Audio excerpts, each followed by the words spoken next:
할렐루야. 주님의 은혜가 오늘 여러분 삶 가운데 가득하시기를 주의 이름으로 축원을 드립니다. 특별히 오늘은 어린이날이라 각 가정에 여러분의 가정에 허락받은 귀한 심령들에게, 특별히 우리의 자녀손들에게 하나님의 놀라운 은혜가 임하게 되시기를 주님의 이름으로 축원을 드립니다. 이런 어린아이의 해를 막지 말아라, 내게 오는 것을 허락해라 라고 말씀하셨던 그 어린 심령들을 보면서 늘 하나님의 말씀을 또 떠올리는 우리 모두가 되기를 또한 주님의 이름으로 축원을 드립니다. 자, 주님의 제자, 할 말이 많은 게 아니라 갈 길이 멉니다. 갈 길이 멉니다. 왜 이렇게 계속해서 그래봐야 여러분 뭐 성경으로는 여러 구절 많은 부분이라고 하지만 시간상으로 보면 3년이었습니다. 3년.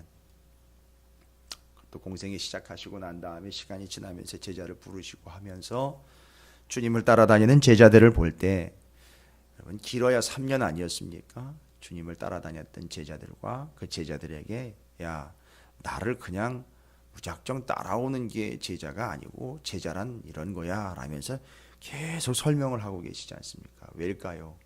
이제 주님이 다시 오실 때까지 이제 제자들이 제자된 사명을 감당하며 살아가야 하고, 주님이 오실 때까지 그 제자들이 하나가 되어서 다시 오실 주님을 기다려야 되는 중요한 존재들 아니겠습니까? 그게 이제 교회고 제자들인데, 그러려면 제대로 준비가 되어 있어야 되고 제대로 훈련이 되어 있어야 되겠죠. 근데 오늘날 우리가 말하는 그런 제자 훈련이라는 그런 아이템이나 과정이 아니라 본질이죠. 본질. 하나하나가 교회가 되고 한 사람 한 사람이 참 제자가 되어서 주님이 오실 때까지 참으로 기다릴 수 있는 자들, 그리고 주님이 오실 때까지, 주님이 오시는 순간 아, 저분이 주님이로구나를 알아볼 수 있도록 그 주님이 오실 때까지의 기간들을 주님을 드러내며 주님을 시인하며 살아가는 존재, 호몰로게오. 그래서 드러내어 말하다라는 뜻이 그 안에 있다라고 얘기 드렸죠. 호몰로게오. 이제 일주일 동안 계속 좀 집중하고 있는 단어는 바로 이 호몰로게오라는 주님을 시인함과 부인함에 대한 단어예요. 호몰로게오. 주님과 같이 말한다. 언제부터 우리는 주님이 말하는 게 곧 내가 말하는 게 될까요? 그렇다면 진짜 제자가 되겠죠. 가말리엘의 문화생이었던 사도 바울, 바울의 아들과 같은 제자였던 디모데나 디도와 같은 이들, 두기고와 같은 이들, 오네시모와 같은 이들, 여러분 이게 제자라는 의미를 이야기할 때 참 중요한 개념 아니겠습니까? 엘리사와 엘리야, 사명으로는 선지자지만 관계로는 스승과 제자의 관계 아니겠습니까? 아, 이런 관계들을 더 깊이 생각해 보시면 맞아요. 꼭 제자를 보면 이제 스승이 다시 나타난 것 같은 그런 착각들까지도 불러일으킬 정도로. 그게 뭐죠? 그게 호몰로게오입니다. 그게 드러내 말한 거죠.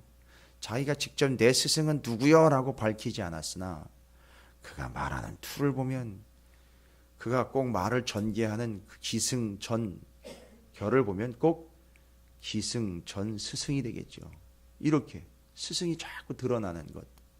그러니까 우리의 삶을 보면 사람들은 예수 그리스도께서 보여져야 된다라는 것이겠죠. 자연스럽게 이제 보여져야 되겠죠. 자, 이 길이 참 먼 길입니다. 끝까지 가야 될 길입니다. 주님 오실 때까지 가야 되겠죠. 세상 사람들은요, 아니 믿는 사람들 다 포함해서 누구나 다 주님이 딱 오셨을 때 익숙하겠죠. 왜냐하면 우리를 통해서, 제자들을 통해서 아, 이 주님의 모습이 이미 예상됐으니까요. 그래서 주님이 오셨을 때 탁 알아보겠죠. 바로 요겁니다. 그래서 그 제자가 가는 길이 참 멀기도 하고 오늘은 또 험한 길을 이야기합니다. 주님의 제자들이 가는 길. 주님이 뭐라고 말씀하시면 내가 불을 땅에 던지러 왔노니. 이건 또 뭔 얘기입니까? 불을 땅에 던지러 왔다. 이 불이 이미 붙었으면 내가 무엇을 원하리요? 불 붙는 걸 원한다는 얘기입니까? 이게 뭐 불 구경하시길 원하시는 겁니까? 나는 받을 세례가 있으니 그것이 이루어지기까지 나의 답답함이 어떡하겠느냐. 49, 50절은 연결되는 구절입니다만 잘 보시면 불을 땅에 던지러 왔다. 불을 땅에 던지러 왔다. 주님이 화평을 던지러 와요. 주님이 화평하게 하시고 주님이 하나가 되게 하시고 주님이 다시 살아나게 하셔야 되는 거 아닙니까? 다 태워버리고 불이 났으니까. 여러분 불 나면 어떻게 될까요? 상상하기도 좀 싫은 이야기지만 건물 안에 불이 나면 어떻게 됩니까? 건물 안에 불이 나면은요. 제1원칙이 뭡니까? 불이 어디서 발생을 했는지 확인해 보도록 한다. 두 번째, 가치 있는 것들을 빨리 챙긴다. 세 번째, 이러지도 저러지도 못하여 자포자기한다. 다 옳지 않은 대처법입니다. 불이 나면 빨리 뛰어나와야죠. 여러분이 이 이야기를 들으면서 왜 주님이 불을 던졌는지 짐작해 보시기 바랍니다. 불을 던지는 이유는 그를 태우기 위함이 아니라 그 상황에서 뛰쳐나오게 하기 위함입니다. 불타는 현실과 불타는 상황으로부터 어떻게 하게 하시려고 하는 거냐 하면 불을 던져서 분리를 시키려고 하시는 겁니다. 그래서 불을 던지러 왔다라는 말과 뒤에 51절에 보면 화평을 주려고 온 줄로 아느냐 내가 너희에게로냐 아니라 도리어 분쟁하게 하려 함이로다. 참 희한한 얘기 같아요. 주님이 불을 던지러 왔고 주님이 화평이 아니라 여기 말한 대로 보면 분쟁하게 하려 함이라. 마태복음 10장 33절 동일 본문에는 내가 검을 주러 왔다라고 이야기합니다. 이제 다 지금 같은 맥락입니다. 무슨 얘기입니까? 주님이 불을 던졌습니다. 불이 났어요. 정말 불이 나게 뛰어나와야 돼요. 그죠? 그러면 불이 붙은 상황과 현실, 그 다음에 주님이 의도한 바대로 주님이 붙은 현실과 상황에서, 불이 붙은 현실과 상황에서 하나님의 사람 곧 주님의 제자들은 어떻게 해야 된다? 거기에서 뛰쳐나와야 된다. 뒤에 이야기로 하면 분리가 되어 나와야 된다. 설명드리겠습니다. 뒤에 분쟁이라는 말, 마태복음에서는 검이라는 말로 나와 있죠. 검. 여러분 오해하시면 안 돼요. 그래서 뒤에 쭉 설명이 돼요. 집안 사람들끼리 막 분쟁한다 해서 예수 믿으면 집안이 잠잠할 날이 없다? 아니에요. 그런 얘기가 아닙니다. 그런 시끄러운 얘기가 아닙니다. 그런 수준 이하의 얘기가 아니에요. 그리고 그것을 그렇게 받아들이면 안 돼요. 예수 믿고 집안이 시끄러워졌다. 시끄럽더라도 그런 얘기가 아닙니다. 이건 단순히 그렇게 싸움을 하고 부딪히는 문제가 아니고 마태복음에서 말하고 있는 검과 여기 분쟁이라는 말은 신앙 때문에 싸우는 문제가 아닙니다. 여러분 그 검이라는 말은 뭘 얘기하는 거냐면 잘라내는 걸 말하는 겁니다. 전쟁을 얘기하는 게 아니고요. 베어내는 걸 말하는 거예요. 잘라내는 거예요. 또 어렵지 않게 그냥 설명드리면 여러분이 늘 경험하시는 거죠. 그냥 쉽게 얘기 드릴게요. 1+1 상품을 사셨어요. 어쨌든 쓰려면은요. 하나 옆에 하나가 더 붙어 있더라고요. 그럼 어떻게 해야 되죠? 그거 띄어내야 되지 않습니까? 이제 얘가 그냥 그거 자체만을 위해서 제가 예를 들어 드리는 거예요. 여기 분쟁과 검이라는 말은 그렇게 해서 분리를 해내겠다는 얘기입니다. 분리를 말하는 거예요. 싸우라는 얘기가 아닙니다. 안 믿는 가족들과 머리 터지게 싸워라 이런 얘기가 아니에요. 오히려 분리해라, 분리되어라 이런 얘기인 거예요. 그래서 그 불을 던진 이유는 불이 나면 그 불난 현실에서 뛰쳐나와라, 빨리 벗어나라 이런 이야기인 거거든요. 그럼 이 불이 하늘로부터 내려와 가지고 이런 현상이 나타난 것은 뭘 얘기할 수 있냐면 구약 성경에 엘리야 시대 때 하늘로부터 불이 내려온 걸 보면 어떤 현상이 나타났지요? 갈멜산의 제단에 불이 내려와서 어떤 일이 결과적으로 나타났느냐면 하나님을 따르는 자들과 하나님을 따르지 않는 자들로 분리가 나타나게 된 겁니다. 아시죠? 그 중에 완전히 분리가 나타나지 않은 자들은 이세벨의 무리였고요. 엘리야가 그 불이 내려오면서 동시에 바알의 선지자들을 처단하면서 하나님이 참신이다, 하나님이 참신이다라고 고백하는 사람들이 탁 튀어나오게 됐어요. 그래서 완전히 갈라지게 됐습니다. 이걸 이야기하는 겁니다. 그리고 이 불이 붙었다. 이 불은 고난의 불이다라고도 이야기를 해요. 그래서 그 주님이 그걸 뒤집어 쓰는 걸로 얘기해요. 그 불을 당해야 되고 겪어야 되는 걸 이야기합니다. 왜입니까? 바로 그거잖아요. 예수님 때문에 고난을 당하는 자와 그걸 당하기 싫다는 자들로 나눠지게 되잖아요. 그래서 예수를 믿으면서 고난을 당하는 자들과 그 고난이 싫어서 피하는 존재들이 이제 오늘 우리가 나누는 내용도 있지만 주일날 오후에 나누고 있는 내용이 뭡니까? 히브리서에서 주님 때문에 당하는 고난. 그 고난이 힘들고 버거우니까 어떤 현상이 나타납니까? 분리하지 못하고 어떻게 해요? 옛날로 다시 붙어버리는 현상이 나타난다는. 그게 히브리서 내용이죠. 그렇죠? 어디로 자꾸 돌아간다는 거죠? 유대교로 돌아가려고 하는 거죠. 어떻게 했는데요? 예수의 이름과 생명과 진리와 복음으로 옛날에 유대교로부터 불을 던져서 검으로 분리를 시켜서 생명의 길로 인도해냈는데 고난과 아픔 때문에 되려 어떻게 되어버렸습니까? 맞아요. 다시 옛날로 붙어버리는 겁니다. 이런 현상들.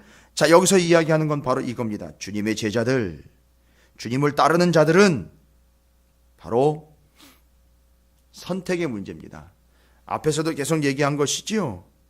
너희는 먼저 그의 나라와 그 의를 구하라. 주님의 일을 맡은 제자들이, 주님을 따르는 제자들이 청지기로서 요구할 것이 무엇이냐? 충성이다. 그렇죠. 이게 말하고 있는 게 뭐죠? 우선순위입니다. 우선순위의 결정이에요. 이게 상당히 중요한 얘기로 계속 나오고 있습니다. 제자들의 도리에 있어서 우선순위가 결정되는 것이다 이거예요. 무엇이 먼저냐? 무엇이 가치 있는 것이냐? 무엇이 소중한 것이냐? 무엇이 급한 것이냐? 불이 났어요. 불을 던졌어요. 뭐가 급하냐 이거예요. 목숨보다 급한 게 뭐가 있느냐 이거죠. 불을 던졌어요. 불이 났어요. 어느 누구도 그 불난 현장에서 우선순위가 무엇인지 다시 컴퓨터를 두드리거나 노트에다 적어가지고서 순서를 다시 배열하지 않고요. 그 순간에 불이 난 순간에 제일 먼저 가치 있는 것 때문에 뛰쳐나오게 돼 있다는 얘기죠. 목숨이요. 그러니까 우선순위가 확 드러나는 거 아닙니까? 아이고 나 살려라 하면서 뛰어나오는 거죠. 바로 그겁니다. 제자에게서 우선순위, 그게 얼마나 소중하고 가치 있고 중요한 것인지 그 우선순위 때문에 사느냐 죽느냐가 결정이 된다는 거죠. 불난 현장에서 빨리 튀어나와야, 우선 튀어나와야, 심지어는 목욕탕에서 불이 나도요 우선순위는 옷이 아니라는 거예요. 생명이 우선순위이기 때문에 옷을 못 입었어도 뛰쳐나온다는 거예요. 보십시오. 주님을 따르는 것은 이런 가치라는 거예요. 여유있게 여가 생활을 하는 다른 무엇들이 충족이 되고 그 다음에 플러스 알파가 되어서 신앙생활하는 게 아니라, 주님을 따르는 게 아니라, 주님을 따르는 게 이 세상에 불이 난 현실에서 잽싸게 주님과 함께 뛰쳐나오는 것, 그거라는 거예요. 그러니까 주님의 제자들은요, 이 우선순위의 결정과 이 우선순위의 가치들을 절대 혼돈해서는 안 되는 것이죠. 주님을 선택하는 것, 주님과 척 달라붙는 것, 주님을 잽싸게 따라 나오는 것, 이게 우선순위라는 거죠. 그래서 꼬맹이들, 우리 어린이날이지만 어린이날, 우리 어린아이들이 유치원이나 어린이집이나 보육기관에서 아이들이 열심히 또 재미있게 삶을 살고 있지만 그때그때마다 훈련을 하는 이유는, 화재 훈련을 하는 이유는 빨리 대처해서 빨리 뛰쳐나올 때 선생님들을 따라서 잽싸게 나오는 훈련들을 하고 있는 이유가 그런 것 아니겠습니까? 자, 우선순위의 문제입니다. 그런데요, 이 우선순위를 결정하다 보면 반드시 우리가 겪어야 되는 일이 있어요. 우선순위를 결정하면 무엇을 경험할 수밖에 없느냐 하면, 그렇죠, 불타고 있고 예전에는 너무너무 같이 있었는데 우선순위가 결정이 되니까 빨리 주님을 따르니까 어떤 현상이 발생되죠? 그것으로부터 분리가 이루어집니다. 그거 놓고 와야 돼요. 그것으로부터 떨어져야 됩니다. 그래서 그것으로부터 떨어지는 건 뭘 의미합니까? 그것으로부터 멀어지는 것은 무엇과의 가까워짐입니까? 주님과의 가까워짐을 이야기하는 거예요. 아, 우선순위가 제대로 확립이 되면 반드시 경험하게 되는 게 있어요. 분리입니다. 그게 여기 지금 분쟁, 검이라는 얘기예요. 주님을 먼저 선택하니까 가족들이 입이 나와요. 주님을 먼저 선택하니까 가장 가까운데 나를 이해해줘야 될 사람들이 오히려 나를 욕해요. 그렇더라도 우선순위는 바뀌지 않아야 된다. 그래서 가족과 싸워라가 아니라 그런 가까운 데 있는 사람들과도 무엇을 경험할 수밖에 없다? 분리를 경험할 수밖에 없다. 그게 아무리 가치 있는 것일지라도 주님을 선택하게 되면 그 가치는 밀리게 되어 있다. 순위에서 분리를 이야기하는 겁니다. 순서를 정하는 개념이 아니라 제일 가치 있는 것 주님의 제자로서 선택하면 그동안에 가치 있게 여겨졌던 것, 소중하게 여겨졌던 건 다른 사람들이 일반적이라고 이야기했던 그런 모든 것들로부터 분리를 경험하게 되어 있다는 거예요. 그래서 마음 아픈 이야기지만 가장 가까운 데 있는 가족들과도 뭐를 경험할 수밖에 없다? 싸움 아닙니다. 가족들이 왜 예수를 믿어야 되냐? 난 죽어도 예수 믿을 거야 라는 싸움의 이야기가 아니라 분리를 이야기하는 거예요. 그럴 수밖에 없다는 걸 얘기하는 겁니다. 그건 가족들과의 관계에서만이 아니라 지금까지 우리가 선택했던 세상과 어떤 중요한 가치들, 가까운 것, 심지어는 가족과도 분리를 경험할 수밖에 없다. 아예 주님은 뭐라고 얘기하셨다고요? 분쟁하게 하려 합니다. 아예 주님이요. 이유는요, 니들 가족과 싸워라 이 얘기가 아니라 그것과의 분리를 통한 주님의 참된 제자됨에 대한 이야기입니다. 여러분, 이게 왜 어려운지 아시죠? 세상은 분리 불안 장애가 있어요. 그런 것들과 분리가 되는 걸 못 견뎌 합니다. 불안해해요. 그래서 주님이 마태복음에서 검이라고 표현한 거예요. 잘라내는 걸로. 분리 불안 장애가 있어요. 생각해 보십시오. 주님이 더 가치가 있기 때문에 주님을 따라야 되면 뭐와 분리가 이루어지느냐 하면 돈과의 분리가 이루어져요. 돈을 못 벌고 가난하게 된다는 게 아니라 지금까지 그 사람은 최고의 가치로 뭘 뒀다는 얘기죠? 돈에 뒀는데 주님이 최고의 가치가 되다 보니까 이 돈과 분리가 일어납니다. 거지 된다는 얘기 아니에요. 이걸 또 오해를 하고 착각해가지고 예수 믿으면 무조건 가난하게 산다는 이런 이상한 논리를 펴는 사람들이 있습니다. 그게 아니고요. 그 가치 문제에 있어서 그것을 분리할 수 있고 포기할 수 있는 지경에까지 이렇게 된다는 거예요. 근데 이걸 불안해한다는 겁니다. 이렇게 분리하는 거를, 분리되는 걸 불안하게 여겨요. 사람들이. 그래서 불안 장애를 가지게 되는 거죠. 분리를 불안하게 여기는 거예요. 여러분, 그게 세상이에요. 그래서 주님은 우리에게 검을 주러 왔고 분쟁하게 하려 왔다라는 것은 그것으로부터의 단절과 그것으로부터의 분리를 이야기합니다. 이게 어떻게 이루어지느냐? 여러분이 우선순위를 결정하는 순간 이게 이루어져요. 분리가 이루어집니다. 자연스러운 겁니다. 걱정하지 마십시오. 혹 내 안에도 분리불안 장애가 있는가 한번 점검해 볼 필요는 있겠죠. 명예, 권력, 부, 인간관계, 심지어는 교회 안에서도요, 본질적인 주님과의 관계를 넘어서 성도들끼리 모여가지고 이거 그냥 그렇게 교제 나누는 그런 것들도 가치를 두고 있는 교회들이 있어요. 제자 훈련 했는데 알고 봤더니 나중에 목사의 제자를 만들어 버렸어요. 주님의 제자예요. 여러분 지금 우리가 계속 말씀 나누고 있는 거 보시면 아시겠지만 여기 어느 누가 끼어들어서 개입하거나 간섭하는 존재가 있습니까? 절대 없습니다. 다 주님의 제자들이에요. 주님의 제자를 만드는 과정이지 어느 누구의 개인이나 교회나 개인 목회자의 제자를 만드는 과정으로 만들진 않고 있습니다. 제가 회개했어요. 저도 제자 훈련이랍시고 시킨다면서 마치 그 제자 훈련을 시키는 그 존재가 그들을 좌지우지할 수 있고 그들을 몰고 다니고 그들을 끌고 다니는 것처럼 착각을 했던, 누군가의 제자가 되어버린, 누군가의 말을 들어야 되는, 담임 목사의 말을 들어야 되는, No, 땡큐입니다. 오직 주님의 말씀만 들어야 되는, 그게 제자인 거죠.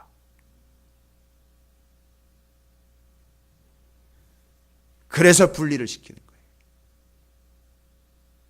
주님만 따르게도록.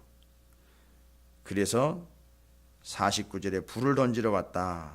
바로 이 이야기가 이해가 되시기를 바랍니다.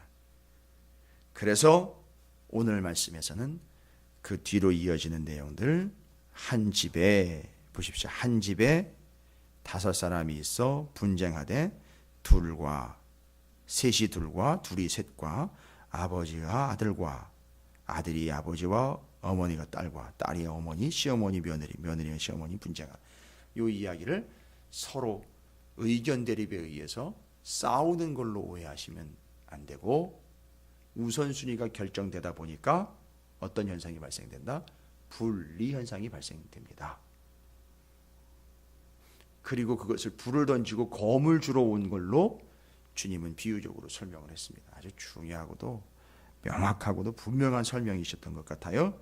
그래서 주님의 제자들은 우선순위가 결정되어 무엇을 겪을 수밖에 없느냐? 세상과 가치와 그동안에 소중했던 것들과의 분리를 경험할 수밖에 없다.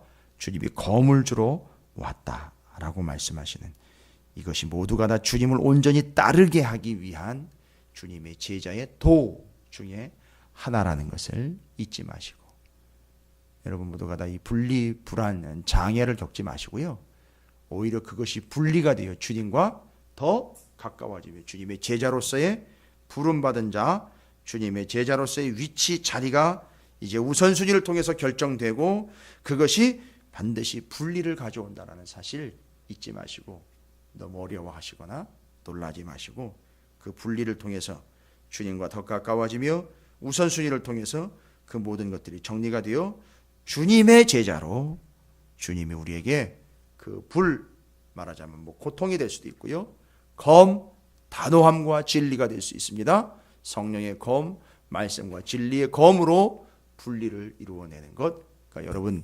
여러분께서 답답한 부분이 계시겠지만 정말로 모르고 정말로 답답한 가족들에게 그것도 모르냐고 분쟁과 대립의 대상으로 삼지 마시고, 진리의 검의 말씀으로 아닌 건 아닌 걸로 탁탁탁 정리가 돼야 되겠죠. 알고 봤더니 집안에서 상당히 시끄러운 이유가 바로 이거예요. 제자로서 그 분리를 이루어냈어야 되는데 그냥 감정적으로 분리를 이루어내니까 맨날 시끄러운 겁니다. 식구들끼리. 신앙생활을 하는 식구들끼리도 시끄러운 거예요. 답은 없습니다. 딱 하나예요. 분리. 검 주러 왔다. 그 검이 뭡니까? 명확한 진리의 검, 성령의 검, 말씀의 검이에요. 분명히 나와 있잖아요. 에베소예요. 말씀의 검입니다. 그걸로 정리해야 되는 겁니다. 그래서 제자는 이전에도 말씀드렸지만 구약서부터 신약까지 그 모든 말씀들이 다 완비가 되어 있어야 돼요. 다른 것으로가 아닌 오직 말씀으로. 여러분이 그 제자로서 우선순위가 결정되며 그 안에서 여러분이 아닌 것들과의 분리가 이루어지는 참 제자의 삶을 살아가는 복된 심령이 되시기를 주님의 이름으로 축원을 드립니다.